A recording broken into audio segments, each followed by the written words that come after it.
यह एक छोटा सा गांव था जहां ज्यादातर लोग खेती किसानी करते थे। गांव के बीचों बीच एक मंदिर था और पास ही एक बड़ा बरगद का पेड़ जो गांव वालों की सभा का स्थान था।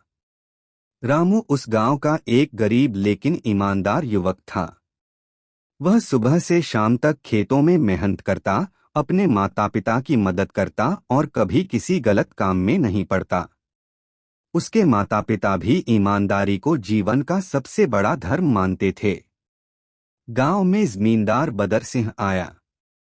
बदर सिंह बड़ा कड़क, ज्यादातर किसानों को परेशान करने वाला आदमी था। उसने अपने अधीन खेती करने वालों से ज्यादा कर वसूलना शुरू कर दिया। किसानों का जीवन और भी कठिन हो गया। एक दिन जब रामू खेत में काम कर रहा था, तब जमींदार के नौकर आए और कहा, रामू, तुम्हें जमीन के कर में अभी 3 गुना देना होगा। रामू ने कहा, महाराज, मेरी खेती इस बार अच्छी नहीं हुई है। कृपया थोड़ा सहानुभूति दिखाएं। जमींदार गुस्से से बोला, ना, मेरा फैसला पक्का है। या तो पूरा कर दो या जमीन छीन ली जाएगी। रामू के मन में चिंता ने घर कर लिया। वह गांव के बुजुर्गों के पास गया और कहा, हमें क्या करना चाहिए? इतना कर कैसे दें? बुजुर्ग ने कहा, रामू बेटा, सच्चाई और ईमानदारी के साथ लड़ो। हम तुम्हारे साथ हैं। रामू ने हार नहीं मानी। उसने तय किया कि वह मेहनत करेगा और ईमानदारी से अपने खेत की देखभाल करेगा।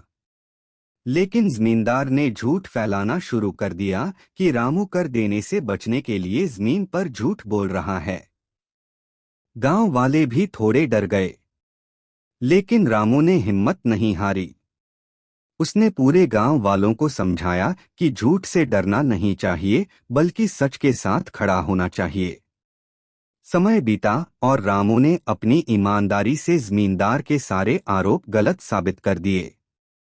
अंत में जमींदार की चालाकी पकड़ी गई और वह गांव से चला गया। गांव में न्याय हुआ। रामू को सबने सम्मान दिया। उसकी मेहनत रंग लाई और उसकी फसल भी अच्छी हुई। रामू की कहानी।